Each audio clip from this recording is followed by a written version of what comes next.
Welcome to Studs and Sleepers Modelling.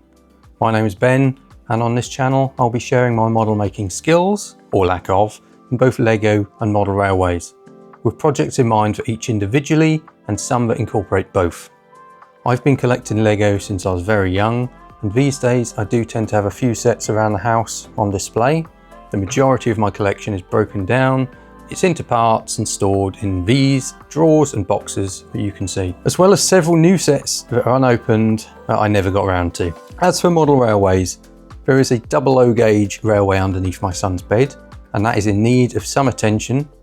Unfortunately, I don't have a big enough home to dedicate a room to these hobbies, but I do have plans to make the most out of the space that I have, and the railway will be getting some major upgrades. Coming up in this channel, I will be sharing update videos and live streams of my attempts at modelling, learning new skills and methods along the way, as I tackle the long list of ideas in my head. Some may work and others may not. There's only one way to find out, so now you know what to expect.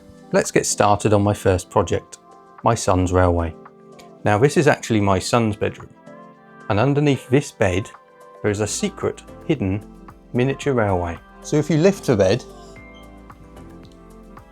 you will see that beneath we have this miniature railway, 00 gauge, and currently it's running on DC. It was a project we started several years ago, and we've never really got around to finishing it. I'll give you a closer look now. So, now the bed's lifted up, we can see what's underneath.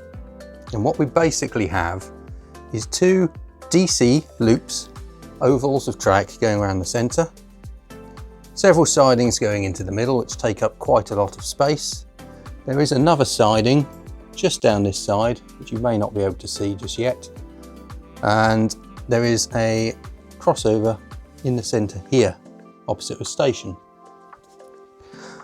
Originally this was just powered with the standard dial control. It was upgraded with the addition of the Hornby Traveller 6000 set, I think that's what it's called, which came with the HMDC control box, which is way over in the corner there and supplies the power to both the inner tracks and allows for control using a smartphone or tablet app, and allows for things like acceleration, deceleration, and some sounds to be played. The only problem is that the sounds come out of the device and not the locos. It's quite limited, and it's kind of a stopgap between DC and DCC. The dream was always to have a DCC layout where it can all be controlled. We can have sounds, we can add smoke, all of that. And of course, it needs quite a lot more detailing.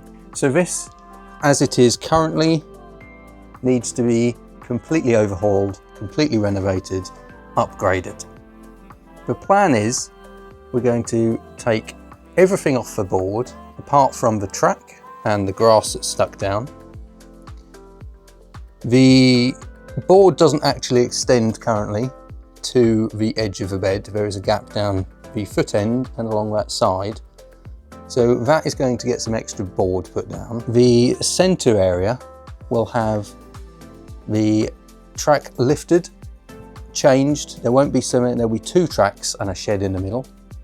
There'll be additional track down this side, and everything will be switched over to DCC. I'm going to go into further detail of the jobs we're going to do, the process we're going to take, how much it costs and where everything comes from in the next video. I'll be learning as I go, and I'll be trying to do it on a budget. So if you're interested to find out how it goes, hit the subscribe button and join me in the next video. Thanks for watching, and I'll see you next time.